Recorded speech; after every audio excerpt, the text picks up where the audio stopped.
ബേപ്പൂരിലെ തോൽവി സംബന്ധിച്ച PV അൻവറിന്റെ ഫേസ്ബുക്ക് പോസ്റ്റിനോട് പ്രതികരിച്ച KT ജലീൽ അവർ ചതിക്കുമെന്ന് അന്നേ മുന്നറിയിപ്പ് നൽകിയിരുന്നുവെന്ന് KT ജലീൽ കോൺഗ്രസിനും ലീഗിനും രാഷ്ട്രീയം ബിസിനസ്സാണെന്നും രണ്ട് പാർട്ടികൾക്കിടയിൽപ്പെട്ട വീർപ്പ് മുട്ടി മൗനമായി പിന്മാറേണ്ട ആളല്ല അൻവർ എന്നും ജലീലിന്റെ FB പോസ്റ്റ്.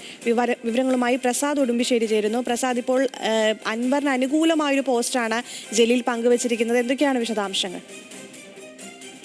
അഖില, ഇന്ന് അൻവർ ബേപ്പൂരിലെ തോൽവിയുമായി ബന്ധപ്പെട്ടുകൊണ്ട് ഉള്ള പ്രതികരണം നടത്തിയിരുന്നു. അതിൽ പ്രധാനമായും പറഞ്ഞിരുന്നത് തന്നെ ചതിച്ചത് ചന്തു തന്നെയാണ് എന്ന് പറഞ്ഞുകൊണ്ടാണ് വിശദീകരിക്കുന്നത്. അതായത് കോൺഗ്രസോ ലീഗും ചേർന്നാണ് ഇത്തരമൊരു തന്നെ പിന്നിൽ നിന്ന് കുത്തി എന്നുള്ളത് PV അൻവർ വ്യക്തമാക്കുന്നത്. അതുമായി ബന്ധപ്പെട്ടുകൊണ്ടാണ് ഇപ്പോൾ KT ജലീലിന്റെ ഒരു പ്രതികരണം വന്നിരിക്കുന്നത്. അദ്ദേഹം പറയുന്നത് PV അൻവറിന് അന്ന് തന്നെ മുന്നറിയിപ്പ് നൽകിയിരുന്നു എന്നുള്ളതാണ്. UDF ചതിക്കും, പ്രത്യേകിച്ച് കോൺഗ്രസും ലീഗും ചതിക്കുമെന്ന് അന്നേ മുന്നറിയിപ്പ് നൽകിയതാണ്. താങ്കളുടെ തുറന്ന പ്രകൃതമാണ് ഇപ്പോൾ തോറ്റുപോയിട്ടുള്ളത് എന്നുള്ളത് KT ജലീൽ പറയുന്നുണ്ട്.